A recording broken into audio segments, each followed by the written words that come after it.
태풍 타파가 동반한 강풍 이력에 제주에서는 주거용 컨테이너가 떠밀리고 횟집 수족관과 차량 유리가 산산조각나는 등 피해가 잇따랐습니다.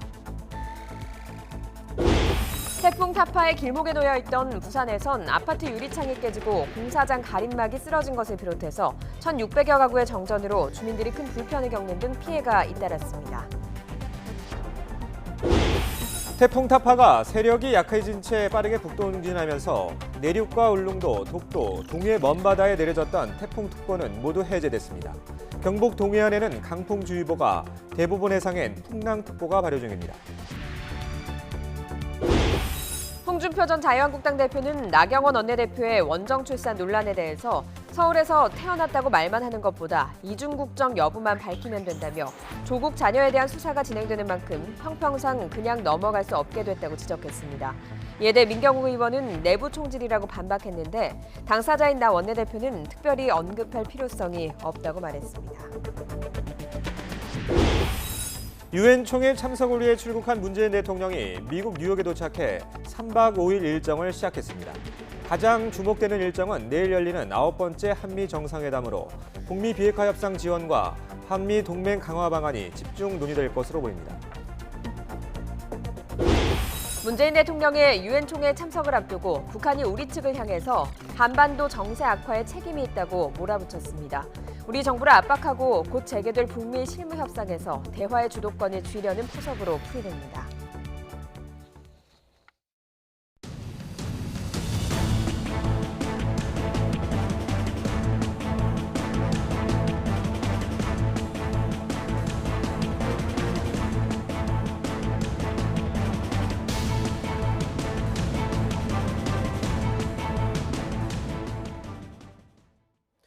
여러분 안녕하십니까? 9월 23일 월요일 굿모닝 화이트 시작합니다. 제17호 태풍 타파가 한반도에서 멀어지면서 내륙 지방은 태풍의 영향에서 벗어났습니다. 그러나 곳곳에 적지 않은 피해를 남겼습니다. 먼저 제주에서는 태풍의 위력을 실감할 수 있는 장면이 고스란히 시청자 카메라에 잡혔습니다. 주거용 컨테이너가 떠밀리고 횟집의 수족관은 산산조각 났습니다. 김태민 기자입니다. 승용차가 지나가자마자 주차장에서 건물 구조물이 도로로 쏟아져 나옵니다. 뒤따라가던 승용차는 구조물을 피해 가까스로 멈춰섭니다. 휘몰아친 강풍에 주차장 천장 패널이 뜯겨나간 겁니다. 타워 크레인은 위험스럽게 휘청휘청대고 건물 옥상의 주거용 컨테이너는 맥없이 떠밀립니다. 횟집 수족관은 산산조각났습니다.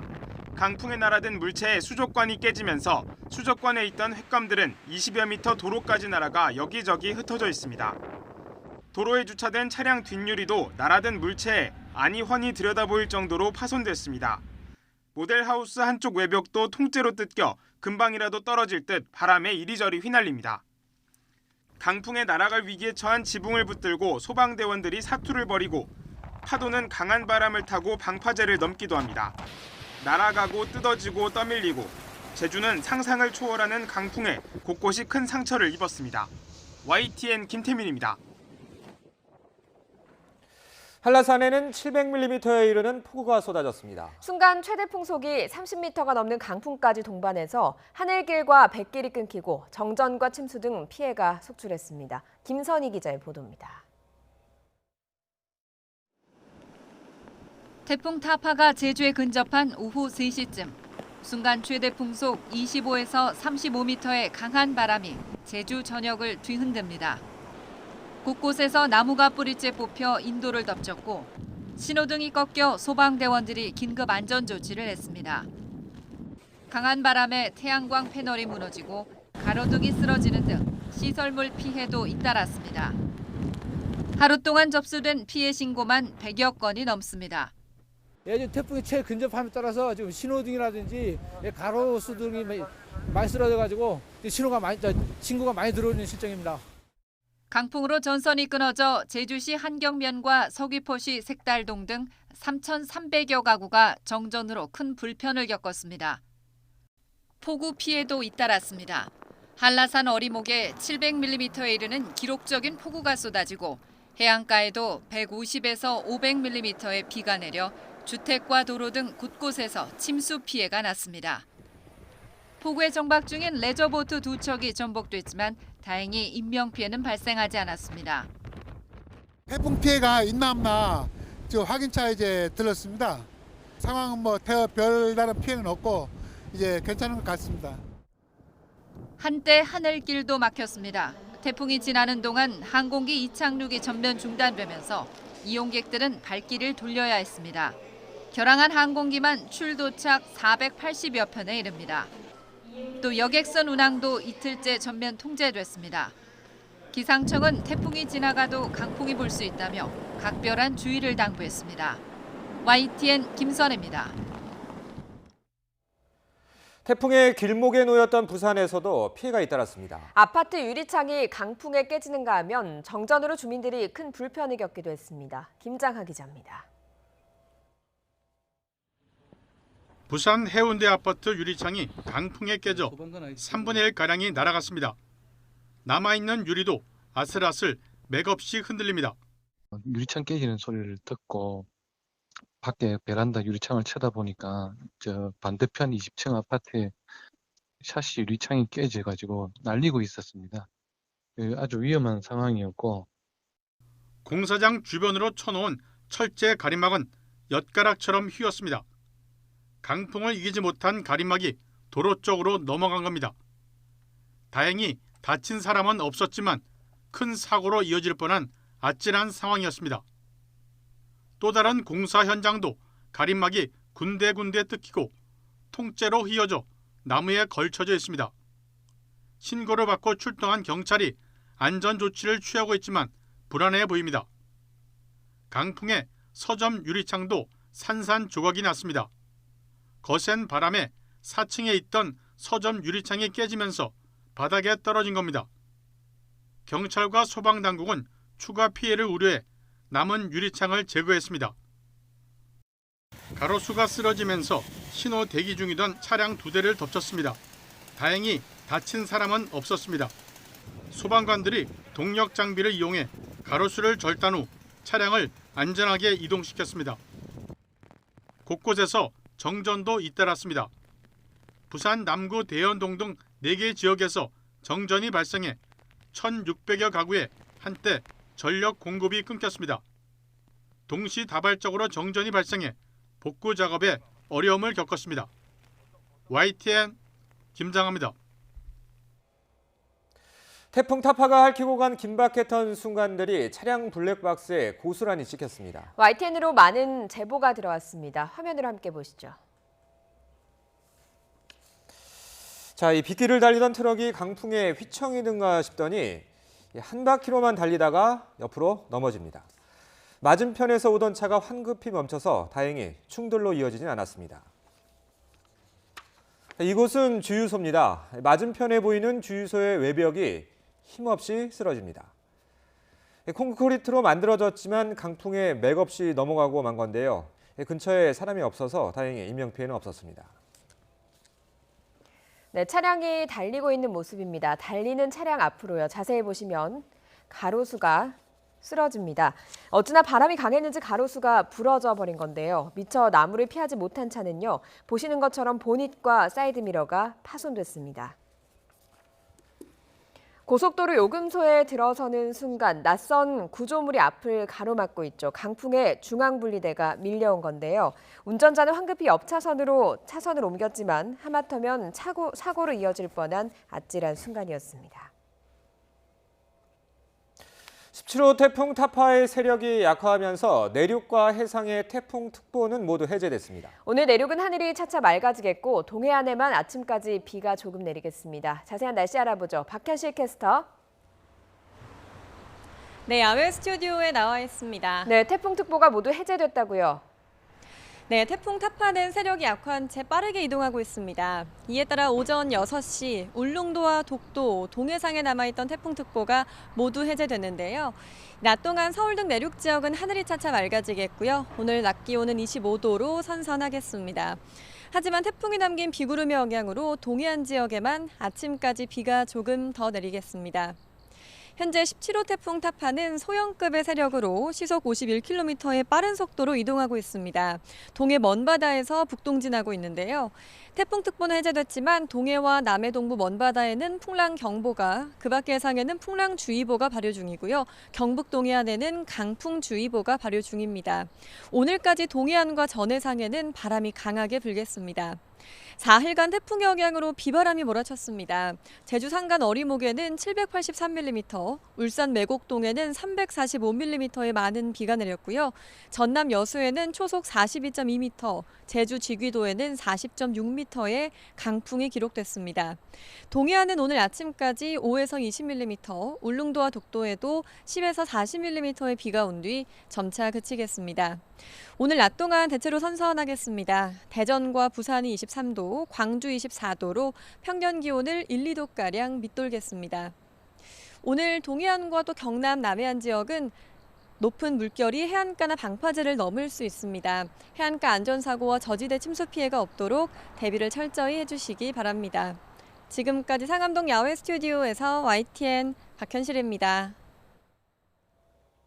네, 그러면 태풍 피해 상황 다시 한번 종합해 보겠습니다. 이번 태풍 타파가 휩쓸고 간 남부 지역에서는 모두 20여 명이 숨지거나 다쳤습니다. 태풍이 약해지면서 항공기와 여객선 결항, 정전 피해 등은 빠른 속도로 정상화하고 있습니다. 취재기자 연결해서 알아보겠습니다. 임성호 기자. 네, 서해부입니다. 자, 이 인명 피해 상황부터 정리해 보죠. 네, 조금 전 정부 중앙재난안전대책본부가 지금까지의 인명 피해 상황을 발표했습니다. 우선 태풍으로 인한 안전사고로 2명이 사망했습니다. 부산에서 주택이 무너진 잔해에 깔려서 70대 여성이 숨졌고, 울산에서는 태풍으로 표류하는 선박을 인양하려던 60대 선장이 갑자기 의식을 잃고 숨졌습니다. 부상자도 26명으로 집계됐습니다. 이 가운데는 교통통제를 하던 경찰관 2명과 구조활동을 벌이던 소방관도 포함되어 있습니다.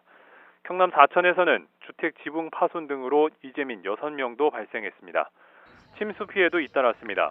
제주와 남부 지역에서 주택 8동이 침수됐고 농경지도 476헥타르가 물에 잠겼습니다.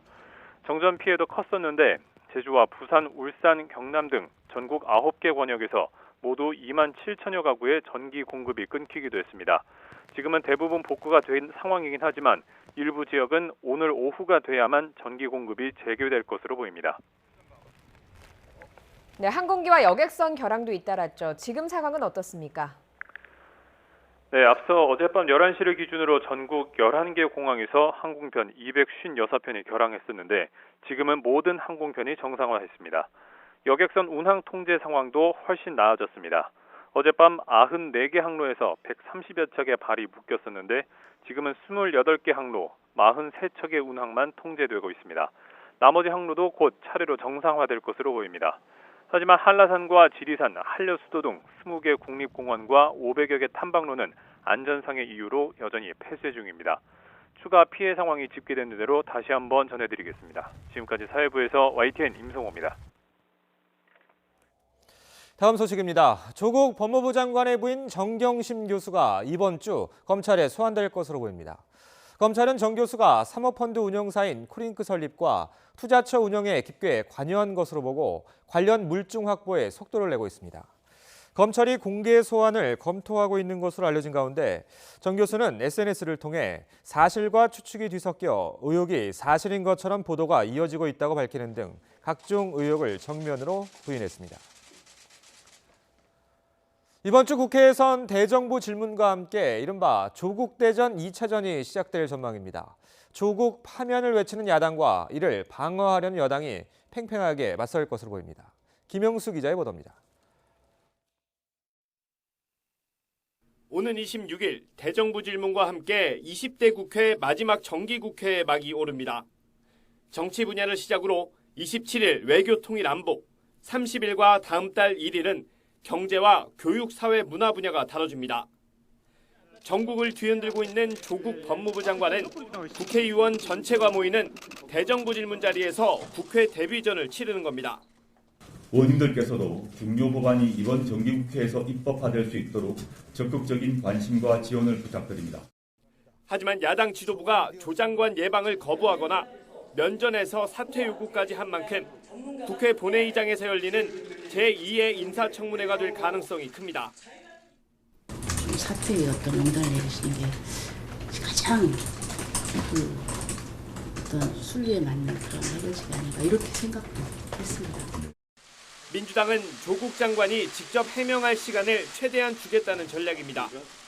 이와 함께 한일 경제전이나 정치 사법개혁, 민생 입법을 전면에 내세워 야당의 공세를 차단하겠다는 방침입니다.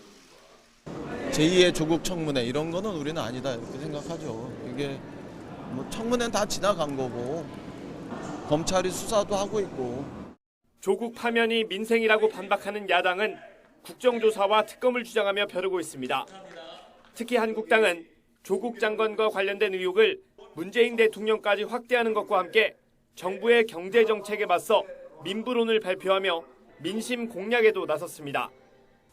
대한민국이 중병에 걸렸습니다. 심각한 천민사회주의가 대한민국을 중독시키고 있습니다. 내년 총선을 앞둔 20대 국회의 마지막 정기국회에서 지지층 결집을 위한 여야의 전면전이 펼쳐질 것으로 예상됩니다. YTN 김영수입니다. 홍준표 전 자유한국당 대표가 SNS에 나경원 원내대표의 원정 출산 논란에 대해 서울에서 출생했다고 말로만 하는 것보다 아들의 이중 국적 여부만 밝히면 논쟁이 끝난다고 강조했습니다. 또 야당 원내대표의 아들이 이중 국적이 아니라고 굳게 믿는다면서도 조국 자녀에 대한 강도 높은 수사가 진행되고 있는 만큼 형평상 그냥 넘어갈 수 없는 사건이 됐다고 말했습니다. 이와 관련해 민경욱 의원은 하나가 돼 싸워도 조국 공격하기에는 벅차다며 내부 총질은 정만 이롭게 할 뿐이라고 반박했습니다. 이에 대해 나경원 원내대표는 특별히 언급할 필요성이 없다고 밝혔습니다. 들어보시죠. 홍준표 전 대표가 페이스북에 아들 원정 이중국적자만 밝히면 되지 않냐라고 했는데 홍 대표님 말씀에 대해서는 특별히 언급할 필요성이 없다고 생각합니다. 한미 정상회담과 유엔 총회 참석을 위해 출국한 문재인 대통령이 미국 뉴욕에 도착했습니다. 문 대통령은 도착 첫날은 공식 일정 없이 정상회담과 유엔 총회 기조연설 준비에 집중할 계획입니다. 한미 정상회담은 우리 시간으로 내일 오전에 열립니다. 문 대통령은 도널드 트럼프 미국 대통령과 함께 9번째 정상회담을 통해서 북한과의 비핵화 협상 전략을 조율하고 방위비 분담금 문제, 한미일 공조 등 한미 동맹 현안도 논의할 전망입니다. 북한은 문 대통령의 유엔 총회 참석을 앞두고 우리 측을 향해서 한반도 정세 악화에 책임이 있다고 몰아붙였습니다. 곧 열릴 것으로 예상되는 북미 협상의 주도권을 잡고 우리 정부를 압박하려는 의도로 풀이됩니다. 김지선 기자의 보도입니다. 7달 만에 재가동되는 북미 실무 협상을 앞두고 열리는 한미 정상회담. 비핵화 방식과 협상 전략에 대한 두 정상의 공감대가 다가오는 3차 북미 정상회담에도 영향을 줄 수 있습니다. 이어지는 문재인 대통령의 유엔 총회 연설은 한반도 비핵화에 대한 국제사회의 관심을 또 한 번 불러올 것으로 보입니다. 북한은 미리부터 어깃장을 놨습니다. 최근 한반도 정세가 악화한 데는 우리 정부의 책임이 크다는 겁니다. 노동신문은 대화의 궤도를 유지하고 있다는 이낙연 국무총리의 발언과 북한의 잇따른 미사일 발사로 긴장이 고조됐다는 정경두 국방장관의 발언을 언급하며 뻔뻔스러운 행태라고 비난했습니다. 우리 정부를 압박하고 곧 재개될 북미 실무 협상에서 대화의 주도권을 가지려는 포석으로 풀이됩니다. 실질적으로는 이 북미 실무회담 앞두고 남쪽이 좀 더 적극적으로 나서달라는 미국 헌법 전환을 위해서 적극적으로 나서달라는 일종의 간접적인 대미 압박의 메시지가 담겨 있다 이렇게 볼 수 있죠. 북한은 하노이 회담 결렬 이후 줄곧 우리 정부를 비난하며 급기야 북미 대화에서 어부지리를 얻을 생각 말고 빠지라고 주장해왔습니다. 앞서 두 차례 북미 정상회담을 앞두고 남북 정상이 먼저 만나 서로의 입장을 주고받던 상황과는 완전히 달라진 겁니다. 남북 경색 속에 정부의 한반도 평화 구상과 미국의 새로운 방법을 조율하고 한반도의 완전한 비핵화 지도를 그려낼 수 있을지 주목됩니다. YTN 김지선입니다. 유엔 제재 위반 혐의로 미국 정부에 압류된 북한 선박 와이즈 어니스트호에 대한 매각 절차가 완료됐다고 미국의 소리 VOA 방송이 보도했습니다. 미 법무부 연방보안관실 대변인실 관계자는 VOA에 보낸 이메일에서 7월 말부터 와이즈 어니스트호에 대한 비공개 경매를 진행했고 지난 12일 매각 절차가 완료됐다고 밝혔습니다. VOA는 법원이 매각 절차가 완료된 선박의 몰수를 최종 승인하게 되면 관리 비용 등을 제외한 매각 금액은 원비호 유족 등에게 전달될 것으로 보인다고 전했습니다. 일본 정부가 올해 5월 이후 북한이 발사한 단거리 탄도미사일의 궤도를 2차례 이상 탐지하지 못했다고 교도통신이 보도했습니다. 북한이 올해 5월에서 9월 발사한 미사일 중 동해 쪽에서 경계 중이던 해상자위대나 이지스함이나 일본에 배치된 항공자위대 레이더가 탐지하지 못한 사례가 있었다는 겁니다. 미사일 탐지는 발사 지점까지의 거리에 영향을 받기 때문에 한국 쪽에서 포착하기 쉬우며 한국군은 이들 미사일 탐지에 성공한 것으로 보인다고 교도통신은 전했습니다. 어제 서울 동대문 제1평화시장에서 불이 나 온종일 진화 작업이 이어졌습니다. 만 하루가 다 돼서야 완전히 꺼졌는데 화재 피해를 본 점포는 물론 인근 상인들까지 영업을 하지 못해 손해가 막심합니다. 김혜은 기자가 취재했습니다. 서울 동대문 제1평화시장 일대가 온통 희뿌연 연기에 휩싸였습니다. 불이 난 의류상가에서는 검은 연기가 쉴 새 없이 뿜어져 나옵니다. 이제 소방관 분들이 창문을 깨고 이제 내부로 투입해서 진압을 해도 물로 쏘면은 그래도 연기가 계속 나니까는 이제 주변에 연기가 자욱하게 있었고. 새벽 1시 반쯤 건물 3층에서 난 화재는 1시간 만에 큰 불길이 잡혔지만 오전 6시쯤 다시 옮겨 붙었습니다. 옷가지가 많이 쌓여 꺼도 시뻘건 불길이 되살아났습니다. 특히 화재가 시작된 3층은 스프링클러가 설치돼 있지 않고 창문이 금속 패널로 밀폐돼 있어 열기가 건물 밖으로 빠져나가지 못해 화재 초기 피해가 컸습니다. 불이 나자 상인들이 긴급 대피했고 2명은 연기를 마셔 치료를 받았습니다.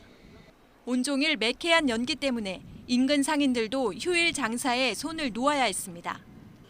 현장을 방문한 박원순 서울시장은 이른 시일 안에 상권이 회복될 수 있도록 특별 재정 지원을 하겠다고 밝혔습니다.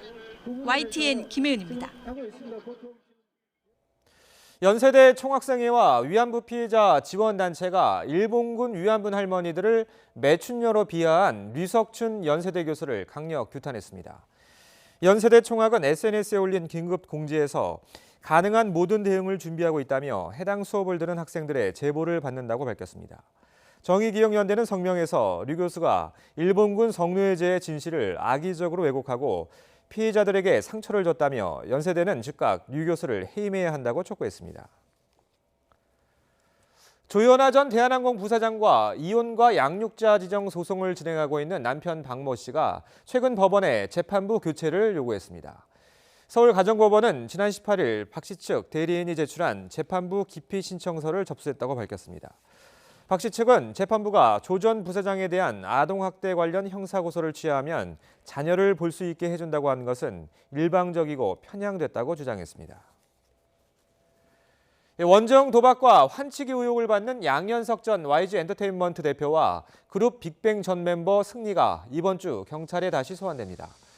서울경찰청 지능범죄수사대는 상습 도박과 외국환거래법 위반 혐의로 입건된 승리를 이번 주 피의자 신문으로 불러 조사합니다. 또 같은 혐의로 양 전 대표도 이번 주 안에 소환할 예정입니다.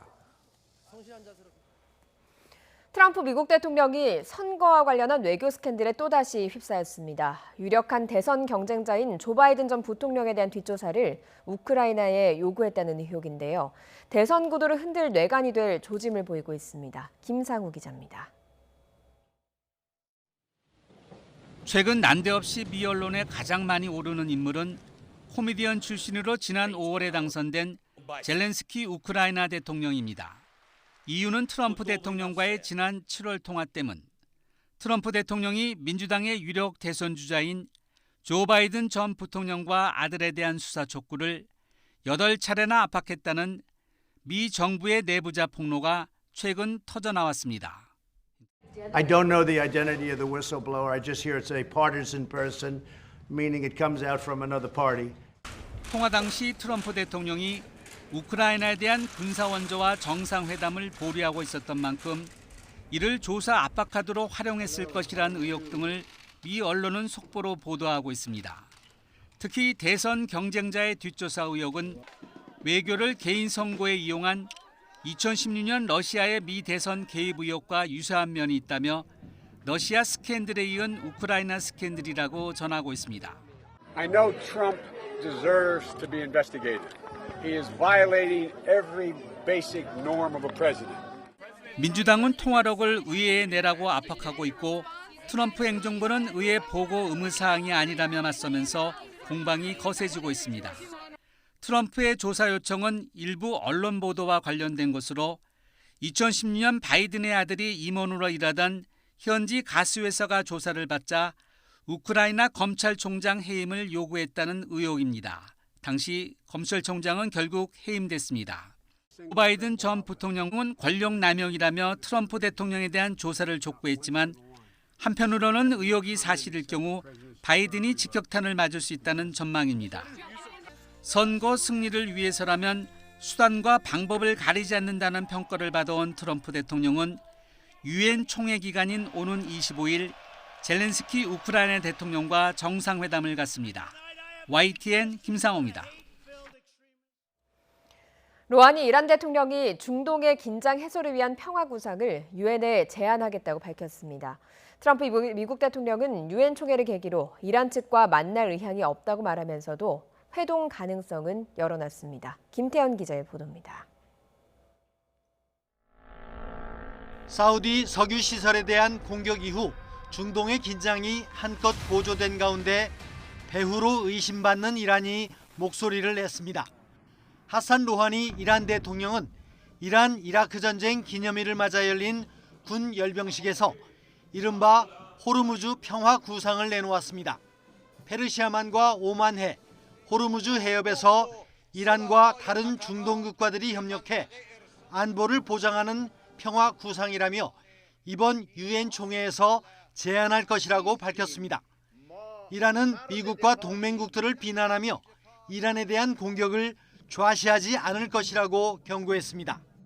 اهل منطقیم اهل مذاکره‌ایم اما اهل ذلت و اهل تسلیم نیستیم ما مرد دفاعیم مرد ایستادگی هستیم. 이란의 구상은 사우디 추가 파병을 결정하고 호르무즈 호위 연합이라는 군사 동맹을 결성하려는 미국에 대응하는 포석으로 풀이됩니다. 이란은 열병식에서 중장거리 탄도미사일과 신형 장사정포 등 다양한 무기를 선보였습니다. 또 호르무즈 해협과 가깝고 이란 해군 기지가 있는 반다르 아바스에서도 잠수함과 군함, 회속정, 전투기를 총동원한 행사를 열었습니다. 트럼프 미 대통령은 이번 유엔 총회에서 로하니 대통령과의 회동 가능성에 대해 만날 의향이 없다면서도 나는 매우 유연하다며 여지를 남겼습니다. 미국과 이란의 팽팽한 갈등은 유엔 총회에서도 이어질 것으로 전망됩니다. YTN 김태현입니다. 홍콩 시민들은 이번 휴일에도 민주화를 요구하는 시위를 이어갔습니다. 참가자 규모는 조금씩 줄어들고 있습니다. 베이징에서 강성웅 특파원입니다. 홍콩의 젊은 시위대 수천 명이 대형 쇼핑시설에 모였습니다. 친중 성향의 상점에 대한 불매운동을 촉구하기 위해서입니다. 일부 시위대는 중국 국기인 오성홍기를 짓밟고 훼손하기도 했습니다. 지하철의 시설물을 부수고 경찰과 충돌하는 일도 재현됐습니다. 홍콩 정부의 국장급 고위관리가 탄 차량이 시위대에 갇히기도 했습니다. 앞유리가 깨졌지만 경찰의 호의를 받으며 현장을 가까스로 빠져나갔습니다. 토요일 밤에는 친중 성향으로 추정되는 남성들이 집단 구타를 당하기도 했습니다. 흰색 셔츠를 입은 사람이 주로 대상이 됐습니다. 홍콩의 시위는 넉 달째로 접어들면서 참가자 수가 수천 명으로 줄었습니다. 지난 6월 최대 200만 명까지 참가했던 때와 큰 차이가 있습니다. 시위대의 교통마비 시도로 혼란이 예상됐던 홍콩 공항의 항공기는 대부분 정상 운항됐습니다. 베이징에서 YTN 강성웅입니다.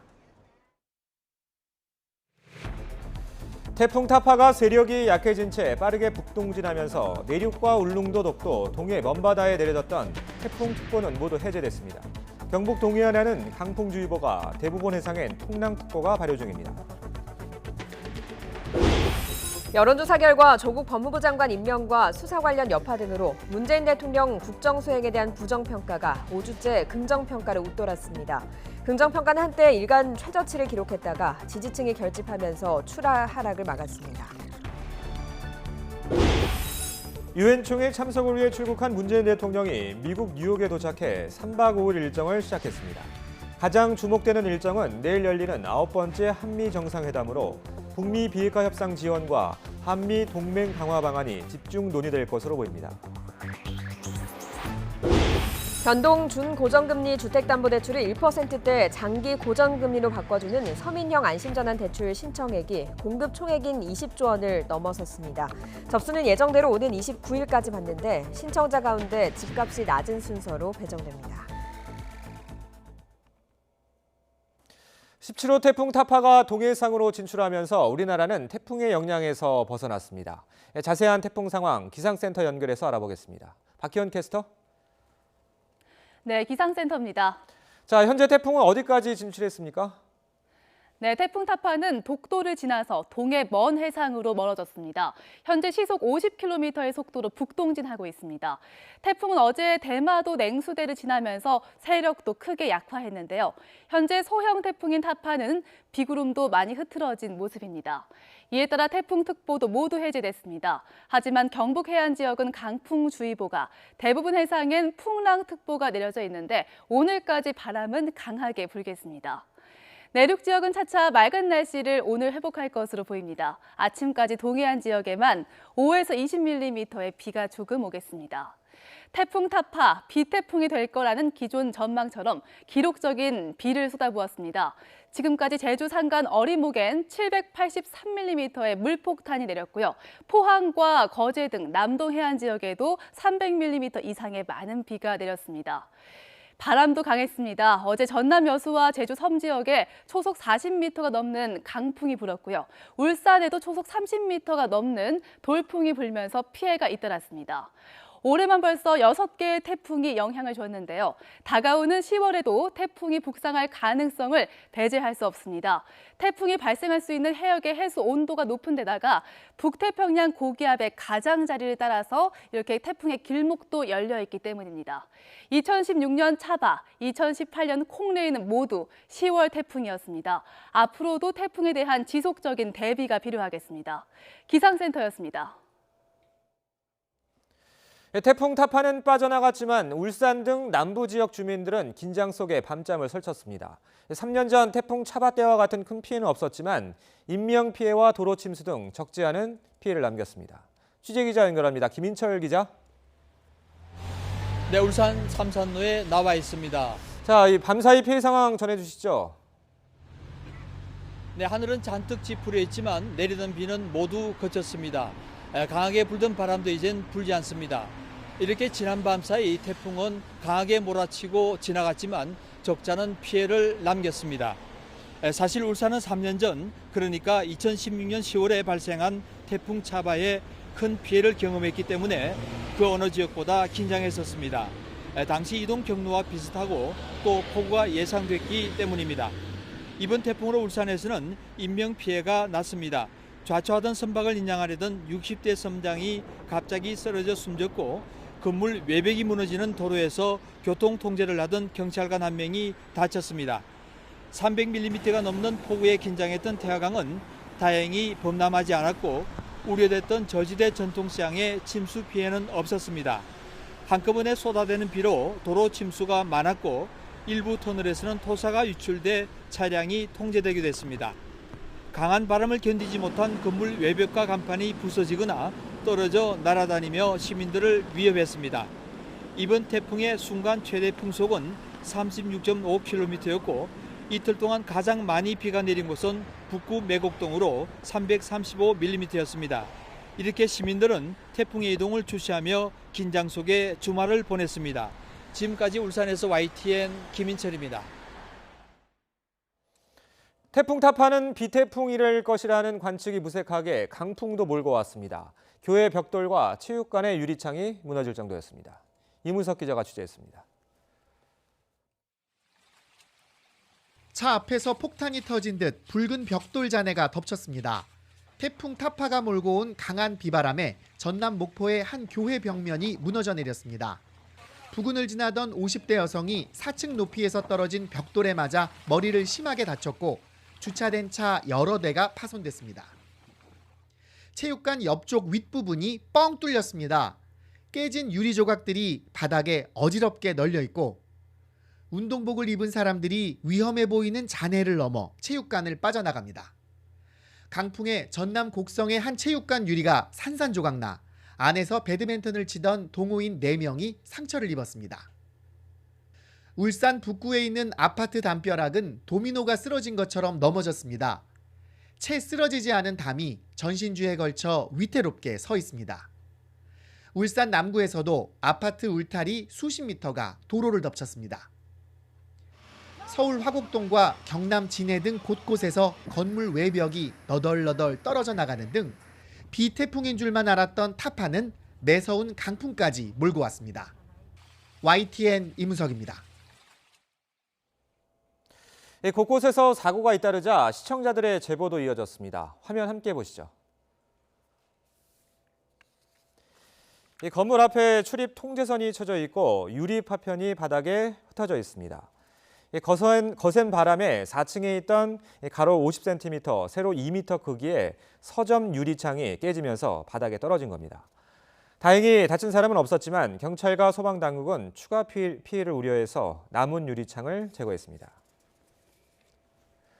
아파트 유리창도 강풍에 깨져 3분의 1가량이 날아갔습니다.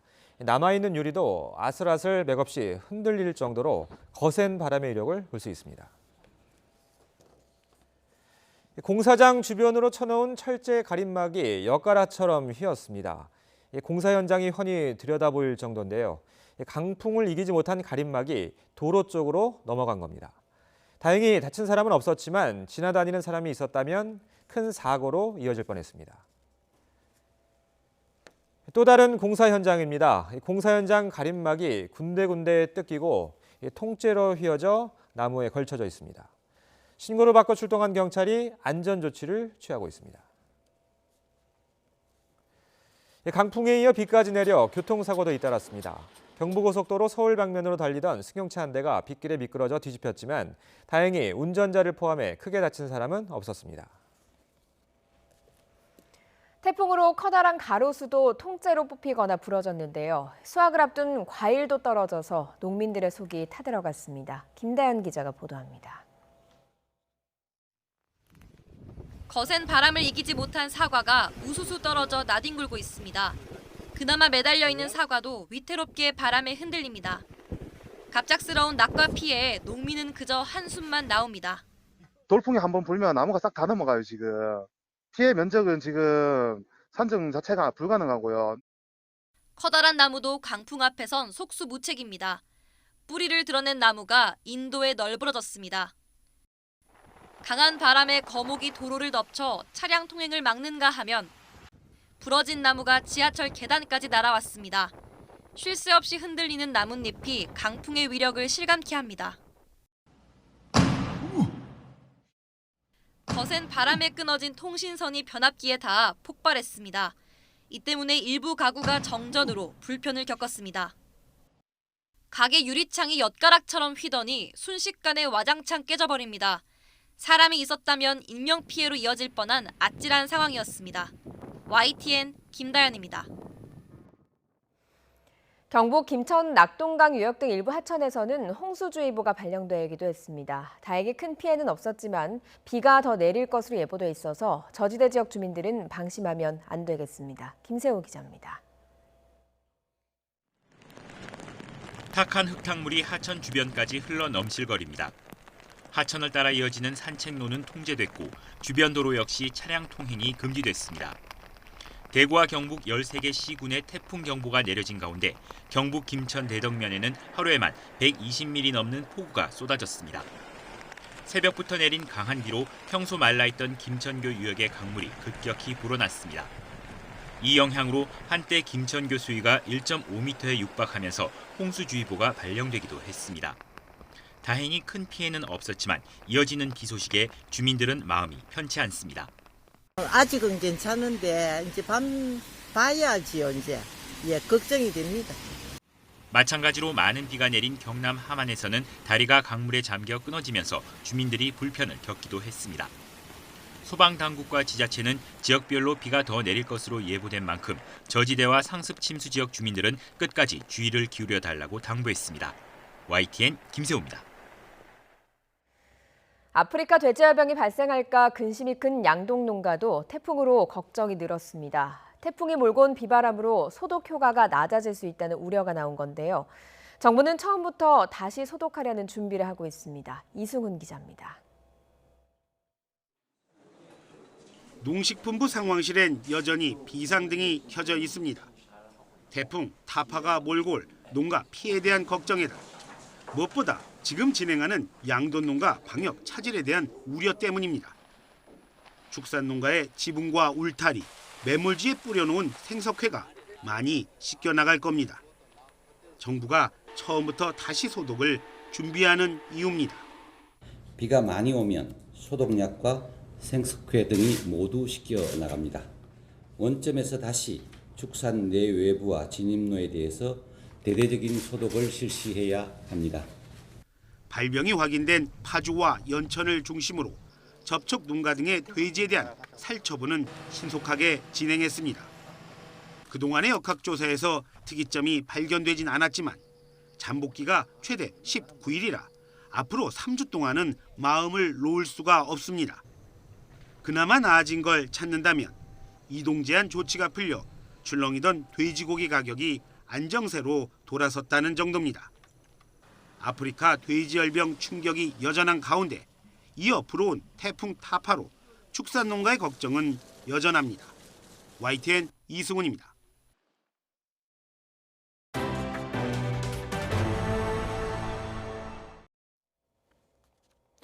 조국 법무부 장관의 임명 강행 여파로 문재인 대통령의 국정수행 부정평가가 5주째 긍정평가를 웃돌았습니다.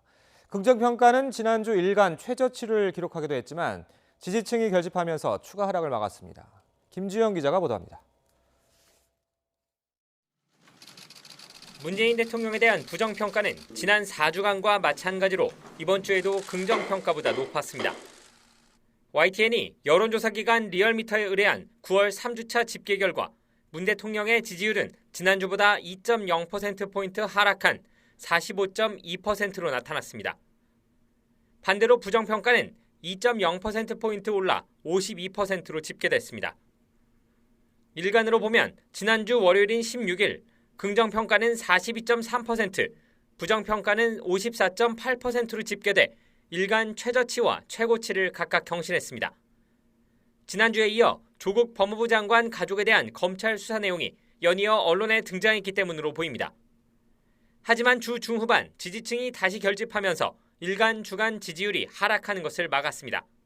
중도층이라든지 20대, 40대, 즉 문 대통령의 핵심 지지층이죠. 이들 중심으로 해서 다시 재결집하는 움직임이 있었고요.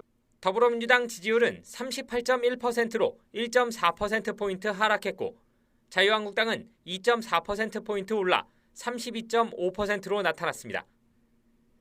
여기에 바른미래당과 우리공화당은 상승하고 정의당과 민주평화당이 동반 하락하면서 보수 성향 정당이 모두 오르는 경향을 보였습니다. 이번 조사는 지난 16일부터 20일까지 닷새 동안 전국 19세 이상 유권자 3,010명을 대상으로 진행됐고 자세한 내용은 리얼미터와 중앙선거 여론조사 심의위원회 홈페이지에서 확인할 수 있습니다. YTN 김주영입니다. 유엔 총회 참석을 위해 출국한 문재인 대통령이 미국 뉴욕에 도착해 3박 5일의 일정을 시작했습니다. 가장 주목되는 일정은 내일 열리는 한미 정상회담입니다. 북미 비핵화 협상 지원과 한미 동맹 강화 방안이 집중적으로 논의될 전망입니다. 뉴욕에서 김도원 기자입니다. 취임 뒤 세 번째로 유엔 총회에 참석하는 문재인 대통령이 미국 뉴욕에 도착했습니다. 도착 당일엔 특별한 외부 일정을 잡지 않고 한미 정상회담과 유엔 기조연설 준비에 집중합니다. 한미 정상회담은 내일 열립니다. 지난 2월 하노이 정상회담 이후 북한과 미국이 거의 7달 만에 비핵화 협상을 준비하는 상황이라 관심이 더욱 집중됩니다. 북미 실무협상에서 실질적인 진전을 이룰 방안을 모색하는 게 회담의 첫 번째 과제입니다. 청와대 관계자는 하노이 회담 이후에도 지속 가능한 협상안을 만들기 위해 한미 양국이 많은 아이디어를 공유해왔다면서 지난해 추진됐던 종전선언 역시 평화체제로 가는 중요한 스텝이고 철진한 프레임이 아니라고 밝혔습니다. 남북미 정상 간의 변함없는 신뢰와 평화에 대한 의지는 한반도 평화 프로세스를 진전시키는 힘이 될 것입니다. 한일 군사정보보호협정 종료 이후 커지고 있는 한미동맹 균열 우려를 털어내는 것도 문 대통령의 숙제입니다. 방위비 분담금, 전시작전권 전환, 한미일 공조 강화, 한일 갈등 해결 등 민감한 현안 모두가 한미동맹 강화 측면에서 논의될 것으로 보입니다. 청와대 관계자는 동맹과 흔들릴 수 없는 협조 체제를 유지하는 건 남북 대화를 유지하는 것 이상으로 중요하다고도 말했습니다. 문 대통령은 구테르스 유엔 사무총장을 만나 한반도 평화를 위한 지속적인 지지도 당부할 예정입니다. 문 대통령의 유엔 총회 참석 때마다 있었던 아베 총리와의 만남은 예정돼 있지 않습니다. 2달 넘게 이어진 한일 갈등을 푸는 문제는 이번은 아니고 연말로 추진되고 있는 한중일 정상회담이 계기가 될 가능성이 있습니다. 비핵화 협상의 고비마다 문 대통령은 남북, 한미, 남북미 정상회동 등을 통해 새로운 동력을 만들어냈습니다. 이번 한미 정상회담이 3차 북미 정상회담으로 이어지는 발판이 될 수 있을지 주목됩니다. 뉴욕에서 YTN 김도원입니다. 북미 실무협상 재개가 임박했다는 관측이 나오는 가운데 북한 매체들이 한동안 자제하는 듯했던 대남 비난을 재개했습니다. 노동신문은 정세론 해설에서 남한 당국은 한반도 정세 악화의 책임에서 절대로 벗어날 수 없다고 주장했습니다. 신문은 이달 초 서울 안보대화에서 대화의 궤도를 유지하고 있다는 이낙연 국무총리의 발언과 북한의 잇따른 발사로 긴장이 고조된다는 정경도 국방부 장관의 발언 등을 언급하며 뻔뻔스러운 행태라고 비난했습니다. 모테기 도시미스 일본 외무상은 한국이 한일 관계의 기초를 뒤집었다고 비판하면서도 북한 문제에 대해선 연대가 필요하다고 말했습니다. 모테기 외무상은 일본 NHK 방송에 출연해 한국이 강제징용 피해자 문제에 대한 대법원의 판결에 따라 국제법을 위반하고 한일 관계 기초를 뒤집는 상황이 1년 가까이 이어지고 있다면서 정정을 요구하겠다고 주장했습니다. 그러나 미일 그리고 한미일 간 협력이 지금처럼 중요한 때는 없었다면서 북미 간의 프로세스를 지원하면서 미일 그리고 한미일이 긴밀히 연대하겠다고 강조했습니다. 조국 법무부 장관 관련 수사 소식 살펴봅니다. 검찰이 이번 주 여러 의혹과 연루돼 있는 조 장관의 부인 정경심 교수를 소환할 것으로 보입니다. 강희경 기자의 보도입니다. 조국 장관 일가를 둘러싼 각종 의혹은 조 장관 부인 정경심 교수와 대부분 맞닿아 있습니다. 먼저 자녀들의 표창장과 상장 위조 의혹이 있습니다. 앞서 검찰은 정 교수가 딸의 동양대 표창장을 작성한 뒤 아들의 상장 스캔 파일에서 오린 총장 직인 그림을 얻는 방식으로 위조한 것으로 보고 사문서 위조 혐의로 이미 재판에 넘겼습니다. 검찰은 아들의 동양대 상장도 위조했을 가능성도 들여다보고 있습니다. 수사 결과에 따라 위조 사문서 행사와 공무집행 방해 혐의 등이 추가로 적용될 수 있습니다. 사모펀드 의혹 수사도 고강도로 진행되고 있습니다. 검찰은 조 장관 일가가 사모펀드 운용사인 코링크 설립과 투자처 운영에 깊게 관여한 것으로 의심하고 있습니다. 실제 정 교수가 코링크 설립 초기 자금을 대고 지분을 매입하려 한 정황을 포착한 것으로 전해졌고 투자처인 WFM 내부 관계자들은 검찰 조사에서 정 교수가 경영에 관여하고 성과급을 지급받는 계약을 했다고 진술한 것으로 알려졌습니다. 또 조 장관 오촌 조카의 WFM 횡령액 가운데 10억 원이 정 교수 측에 건네진 정황과 관련해서는 정 교수가 횡령의 공범일 가능성도 들여다보고 있습니다. 검찰 조사를 앞둔 정 교수는 SNS를 통해 사실과 추측이 뒤섞여 의혹이 사실인 것처럼 보도가 이어지고 있다고 밝히는 등 각종 의혹을 정면으로 부인해왔습니다. 건강 악화로 입원했다가 최근 퇴원한 것으로도 알려진 만큼 이번 주 안에는 검찰에 소환될 거란 관측이 나옵니다. YTN 강희경입니다. 조국 장관의 딸을 논문 제1저자로 올려준 단국대 장영표 교수의 아들이 품앗이 인턴 의혹이 불거진 서울대 공익인권법센터 인턴십이 사실상 허위였다고 시인한 것으로 알려졌습니다. 서울중앙지검은 서울대 주최 세미나에 하루 출석하고 인턴 증명서를 받았다는 장 씨의 진술을 확보한 것으로 전해졌습니다. 장 씨는 특히 조 장관의 딸 조모 씨가 자신의 인턴 증명서까지 받아서 한영외고에 제출했다고 진술한 것으로 알려졌습니다. 자유한국당이 문재인 정부의 경제정책을 민간 주도의 자유시장 경제로 전환해서 오는 2030년까지 1인당 국민소득 5만 달러를 달성하겠다는 이른바 민부론을 발표했습니다. 황교안 대표는 의원회관에서 국가 주도의 경제정책에서 민간 주도의 자유시장 경제로 전환하고 경제 성장의 과실을 개인과 가계가 우선적으로 귀속되도록 하겠다는 방안을 전했습니다. 이를 위해 소득주도 성장 정책 대신 기업의 적극적인 투자와 혁신을 유도하고 신산업을 육성하며 중상층을 확대하는 투자 혁신 정책을 추구하겠다고 설명했습니다.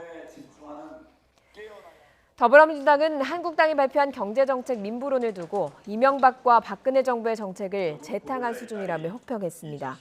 민주당 이해식 대변인은 논평을 통해서 특히 경제 비전이 아니라 실현 가능성이 떨어지는 정치적 선전을 늘어놓은 것이나 다름없다고 비판했습니다. 또 자본주의가 태동하던 때의 자유경쟁적 자본주의 원리를 2019년 대한민국 경제에 적용하려는 용기가 가상하다고 꼬집었습니다. 변동 준고정금리 주택담보대출을 연 1%대 장기 고정금리로 바꿔주는 서민형 안심전환대출 신청액이 공급 총액인 20조 원을 넘어섰습니다. 접수는 예정대로 오는 29일까지 받습니다. 신청자 가운데 집값이 낮은 순서로 배정됩니다. 박병한 기자입니다. 지난 16일 연 최저 1%대의 서민형 안심전환 대출이 출시되자마자 이 상품으로 갈아타려는 고객들로 은행은 붐볐습니다. 먼저 대출하는 건 조금 비싼 것 같아서 서민 대출 조금 더 돈이 된다 그리고 갈아타게 한번 하려고 왔어요. 까다로운 조건 때문에 한도 총액 20조 원을 채우지 못할 것이라는 우려도 나왔습니다. 하지만 주말을 거치며 20조 원을 돌파한 것으로 나타났습니다. 금융위원회는 안심전환 대출 누적 신청이 일요일 오전 9시 기준으로 17만 4천여 건, 신청 금액이 20조 4,675억 원을 기록했다고 밝혔습니다. 인터넷으로 신청이 가능한 만큼 이번 주말에 대거 신청이 몰린 것으로 보입니다. 실제 주택금융공사 홈페이지를 통한 온라인 접수액은 신청 첫날인 16일 8천억 원에서 17일 1조 7천억 원으로 상승한 후 18일부터 사흘 동안은 3조 원을 넘어섰고 21일에는 4조 4천억 원으로 급증했습니다. 안심전환 대출은 선착순이 아니고 마감일인 오는 29일 자정까지만 신청하면 되는데 금융위는 신청자 가운데 집값이 낮은 순서로 20조 원 한도에서 배정할 계획입니다. 시가 9억 원 이하 1주택자이면서 부부 합산 소득이 8,500만 원 이하면 됩니다. 안심전환 대출은 10년 내지 30년 만기, 연 1.85 내지 2.1% 고정금리로 기존 대출을 최대 5억 원까지 바꿔주는 상품입니다. 집값이 상대적으로 높아 안심전환 대출을 받지 못할 경우 금리가 0.15%포인트가량 높은 보금자리론을 이용하는 것도 한 방법입니다. YTN 박병환입니다. 종이로만 발급되는 주민등록 등본과 초본이 앞으로 전자문서로도 발급돼서 은행 스마트폰 앱에 활용할 수 있게 됩니다. 행정안전부는 금융권 의견을 수렴한 뒤 오는 12월부터 주민등록 등초본을 전자증명서로 시범 발급할 예정이라고 밝혔습니다. 행안부는 내년에 가족관계 증명서와 건축물 대장 등을 전자화하고 2021년까지 적용 대상을 증명서와 확인서 300종으로 확대하겠다고 설명했습니다. 시간과 계절에 따라서 전기요금이 다르게 적용되는 계시별 요금제가 서울 등 7개 지역 2,048가구를 대상으로 시범 운영됩니다. 산업통상자원부와 한국전력공사는 주택용 계절별 시간대별 전기요금제를 시범 적용하는 사업을 오늘부터 본격적으로 추진한다고 밝혔습니다. 이 제도는 전기요금을 계절과 시간에 따라 나눈 뒤 소비자가 비교적 저렴한 시간대에 맞춰서 합리적으로 쓸 수 있도록 유도하는 방식입니다. 엄마, 이가탄. 친구야. 아버님, 이가탄. 많은 분들이 이가탄을 복용하고 계십니다. 잇몸병엔 이가탄. 효과도 만족도 역시 이가탄입니다. 아시죠? 이가탄.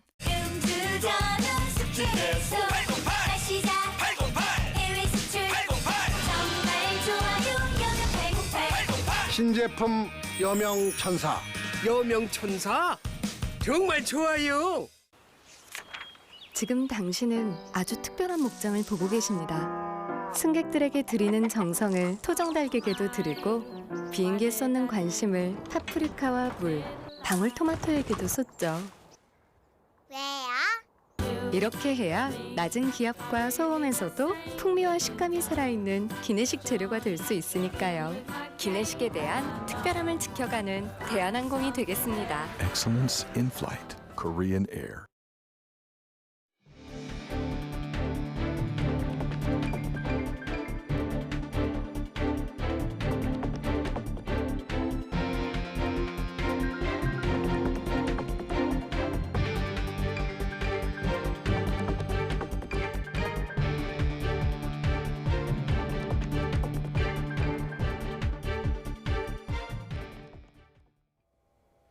네, 17호 태풍 타파는 강한 바람과 함께 많은 비를 뿌렸습니다. 강풍 속에 빗길을 달리던 고속버스가 미끄러지고 승용차가 뒤집히는 등 교통사고도 잇따랐습니다. 한동호 기자의 보도입니다. 버스가 가드레일 아래 언덕에 넘어져 있습니다. 40대 승객 1명이 숨지고 18명이 다친 사고입니다. 경찰은 버스가 빗길에 미끄러지면서 사고가 난 것으로 보고 있습니다. 화물차가 심하게 부서졌습니다. 빗길에 승용차와 부딪히면서 가드레일을 뚫고 떨어진 겁니다. 화물차 운전자가 숨지고 함께 탔던 1명이 다쳤습니다. 승용차가 거꾸로 뒤집혀 있습니다. 빗길을 달리던 승용차가 강한 바람에 전복됐는데 다행히 크게 다친 사람은 없었습니다. 앞에 가던 차가 바람 불어가지고 옆으로 밀리는가 싶더니 하늘로 떴다가 한 바퀴 공중에서 돌고 뒤로 전복돼가지고 떨어졌어요. 화물차가 도로 가장자리에 기우뚱하게 넘어져 있습니다. 경찰은 주차했던 차량이 강풍에 옆으로 밀려난 것으로 보인다고 설명했습니다. YTN 한동우입니다. 중앙재난안전대책본부는 17호 태풍 타파로 지금까지 20여 명이 숨지거나 다친 것으로 집계했습니다. 부산에서는 주택이 무너진 잔해에 깔려 70대 여성이 숨졌고 울산에서는 표류 중인 선박을 예인하려던 60대 선장이 갑자기 의식을 잃고 숨졌습니다.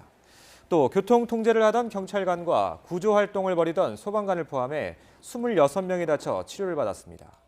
어젯밤 11개 공항에서 250여 평이 결항했던 항공기 운항은 태풍 타파가 동해로 빠져나간 지금 모두 정상화됐습니다. 하지만 한라산과 지리산, 한려수도 등 20개 국립공원과 500여 개 탐방로는 안전상의 이유로 여전히 폐쇄 중입니다. 어제 오전 10시 50분쯤 전라남도 목포시 석현동의 한 교회에서는 4층 높이의 첨탑 옆면 벽면 일부가 무너졌습니다. 이 사고로 부근을 지나던 55살 이모 씨가 벽돌에 머리를 심하게 다쳐서 병원으로 옮겨졌고 주차장에 세워진 차량 여러 대가 파손됐습니다. 소방당국은 태풍의 영향으로 내린 많은 비 때문에 벽면이 약해져서 사고가 난 것으로 추정했습니다. 태풍 타파는 일본 서남부도 강타했습니다. 강풍을 동반한 폭우가 쏟아지면서 부상자가 속출하는 등 피해가 잇따랐습니다. 이교준 기자의 보도입니다. 미야자키현 노베오카시 철도역에 서 있던 철탑이 엿가락처럼 휘어져 쓰러져 있습니다. 갑자기 몰아친 돌풍에 화물 컨테이너도 날아갔습니다. 이 사고로 정전이 발생해 일부 구간의 열차 운행이 중단됐습니다. 일본 서남부 규슈와 주코쿠 지역이 최대 순간 풍속 초속 45m에 달하는 태풍 타파 영향권에 들면서 피해가 잇따랐습니다. 차가 넘어지고 유리창이 깨지는 등 크고 작은 사고로 부상자도 속출했습니다. 규슈의 많은 지역에 24시간 동안 400mm가 넘는 폭우가 쏟아져 미야자키현과 구마모토현 등에 토사재해 경계 경보가 내려졌습니다. 규슈 지역을 연결하는 항공편에 무더기 결항도 발생했습니다. 일본 기상청은 태풍 타파가 23일까지 규슈 북부와 주코쿠 지역에 다가설 예정이라며 폭우와 해일 피해 등에 각별한 주의를 당부했습니다. YTN 이교준입니다. 어제 새벽 0시 40분쯤 의류 도매 상가인 서울제일평화시장에서 시작된 불이 발생 23시간 만에 완전히 꺼졌습니다. 이 불로 2명이 연기를 마셔 치료를 받았고 제일평화시장 상인들과 인근 광희시장 상인들까지 대피했습니다. 또 이 불로 제일평화시장 3층에 있는 의류 도소매 매장 200여 곳이 모두 불에 타는 피해를 봤습니다. 소방당국은 의류와 원단 더미 속에 살아있던 불씨들이 불 것 없이 연소하는 훈소 현상이 이어져 소방당국이 잔불을 잡는 데 오랜 시간이 걸렸다고 설명했습니다. 어제 낮 12시 반쯤 충북 단양의 한 펜션에서 투숙객 4명이 숨진 채 발견됐습니다. 20대에서 30대로 보이는 남자 3명과 여자 1명입니다. 충북 소방본부 관계자는 펜션 주인 신고를 받고 출동해 잠긴 문을 열어보니 4명이 숨져 있었고 현장에서 질소 가스통이 발견됐다고 말했습니다. 새로운 기술로 무장한 새로운 제품, 서비스가 싹이 트려면 규제라는 험난한 벽을 뚫어야 합니다. 그래서 정부가 규제 패러다임을 바꾸고 있는데요. 이런 변화가 지방자치단체로까지 확산하고 있습니다. 추은호 기자가 취재했습니다. 국회에 들어선 수소 충전소입니다.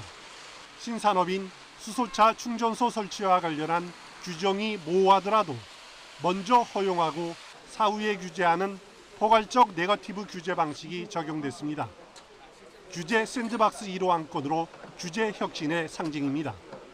기존 규제에 발목이 잡혀 새로운 기술과 제품이 제대로 싹이 트지 못하는 일이 없도록 하자는 의지가 담겨 있습니다. 규제는 과거를 기준으로 만들어졌습니다. 규제가 신산업을 가로막는 것은 과거가 미래를 가로막는 것입니다. 이런 원칙에 따라 정부는 중앙부처 법령에 담긴 245건의 규제를 포괄적 네거티브 방식으로 전환했습니다. 나아가 지방자치단체의 자치법규도 네거티브 규제로 전환하기로 했습니다. 규제 혁신을 지역으로 확산시켜 지역의 특성에 맞는 산업을 육성하자는 것이 목적입니다. 각 지역의 특화 산업과 연계돼서 신기술 촉진 체계가 구축이 되고 그리고 신산업 지원이 강화될 것으로 저희가 예측을 하고 있습니다. 정부는 이에 따라 블록체인과 관련된 부산시의 조례, 광산업과 관련된 광주시의 조례 등 142건을 원칙적으로 허용하고 예외적으로 규제하는 포괄적 네거티브 규제 방식으로 전환하기로 했습니다. YTN 추은호입니다. 보이콧 재팬 분위기가 항공업계로까지 확산하면서 일본 여객 수요가 많았던 저비용 항공사들의 실적 부진이 이어지고 있습니다. 생존 경쟁에서 살아남기 위한 다양한 시도가 활발합니다. 김현우 기자가 취재했습니다. 한 저비용 항공사의 인천공항 탑승 수속 창구. 추석 연휴가 끝난 데다 일본 여행객이 급감하면서 한산한 모습입니다. 특히 일본 항공 수요가 20에서 40%가량을 차지하던 저비용 항공사의 경우 보이콧 재팬 영향이 큽니다. 지난달 인천공항의 일본 노선 항공 여객은 지난해 같은 달보다 20% 가까이 줄었습니다. 여기에 경기 불황과 여행 수요 증가세 둔화 등 악재가 겹치면서 불황의 늪이 지속하고 있습니다. 앞선 2분기에는 원달러 환율 상승과 국제유가 오름세 등으로 저비용 항공사들은 모두 적자를 기록하기도 했습니다. 일본 여행 보이콧 분위기가 본격적으로 반영되는 3분기 실적은 더 나빠질 것으로 전망됩니다. 저비용 항공사들이 앞다퉈 노선 다변화에 나선 것도 이 때문입니다. LCC 같은 경우는 일본 노선에 대한 비중이 아무래도 높을 수밖에 없는 상황이었는데 지금 같은 경우는 이제 중국이나 동남아 이쪽으로 노선 다변화 전략을 통해서 이런 상황들을 좀 더 헤쳐나갈 그런 예정입니다. 초특가 상품, 폭탄 할인 등 하반기 여행객을 미리 잡아두기 위한 저비용 항공사들의 마케팅 경쟁도 추석 직후부터 시작됐습니다.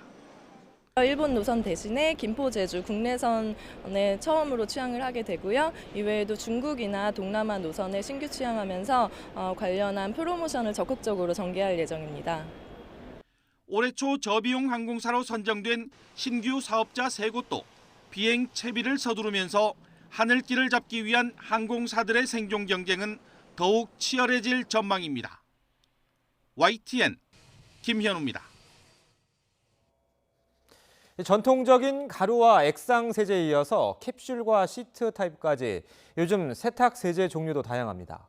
이 가운데 캡슐형 세제가 안전한지 조사해봤더니 모두 기준에 맞는 것으로 나타났습니다. 하지만 세척 기능은 제품별로 차이를 보였습니다. 이지은 기자가 취재했습니다. 물에 녹는 포장재 안에 고농축 액체 세제를 넣은 캡슐형 세탁 세제입니다. 사용이 편리해 인기를 끌고 있습니다. 액체형 세제는 이렇게 따라서 계량해서 넣을 때 손에 묻는 경우가 있는데 캡슐형 세제는 그냥 하나씩 던지면 되니까 별로 손에도 묻지 않고 그런 게 편해서 사용하고 있어요. 한국소비자원이 시중에 판매되고 있는 캡슐형 세탁 세제 5종류를 조사해봤습니다. 모두 유해물질 등 안전성 검사에서 문제가 발견되지 않았습니다. 하지만 세척 기능에는 차이가 있었습니다. 특히 코스트코에서 나온 커클랜드 제품이 가장 뛰어난 성능을 보였습니다. 반면 아토세이프 제품은 알레르기를 유발할 수 있는 물질이 들어있는데도 이를 제대로 적지 않은 것으로 드러났습니다. 그 화학제품안전법에 의하면은 그 알레르기 가능 물질 26가지를 제품의 향유의 목적으로 사용하는 경우에는 그 제품의 표시사항에 기재를 하도록 되어 있습니다. 그 시험 결과 한 개 제품이 알러지성 향유 성분을 사용했음에도 이를 표시하지 않아 캡슐형 세탁 세제는 알록달록 젤리 같은 모양 때문에 해외에서 아이들이 잘못 삼키는 사고도 잇따랐던 만큼 관리에 각별한 주의가 필요합니다. 소비자원은 또 사용할 때 포장재가 녹아 세제가 흐르지 않도록 반드시 마른 손으로 다룰 것을 당부했습니다. YTN 이진입니다.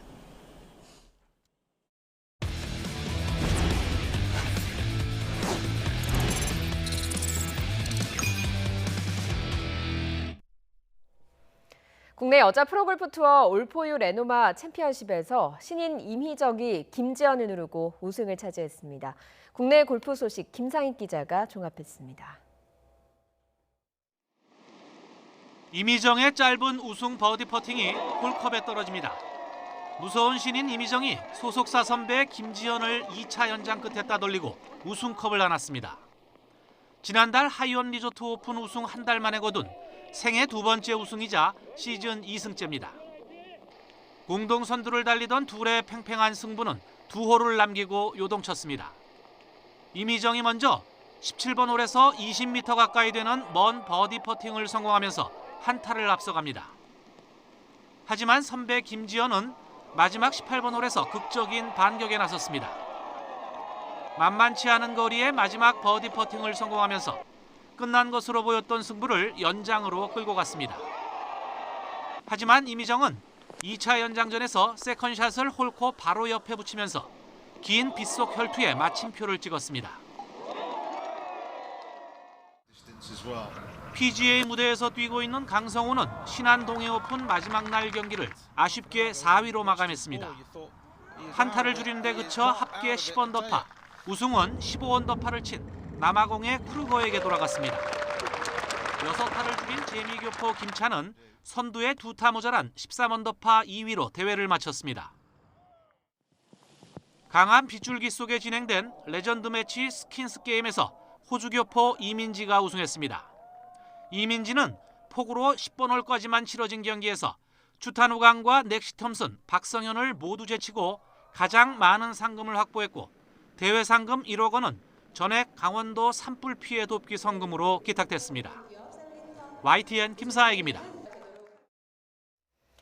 프로야구 소식 살펴봅니다. 1위 SK를 맹추격하던 2위 두산이 잠실 라이벌 LG에 덜미가 잡혀 연승 행진을 4연승에서 마감했습니다. 두산은 2대3 한 점 차를 빚은 9회 말 극적인 동점을 만들면서 승부를 연장으로 넘겼지만 연장 10회 초 LG 페게로에게 3점 홈런을 허용하며 3대6으로 패했습니다. 두산은 20승 투수 린드블럼이 6이닝 2실점으로 호투했지만 타선이 침묵하면서 연승을 마감했고 선두 SK와 승차도 1.5게임 차로 벌어졌습니다.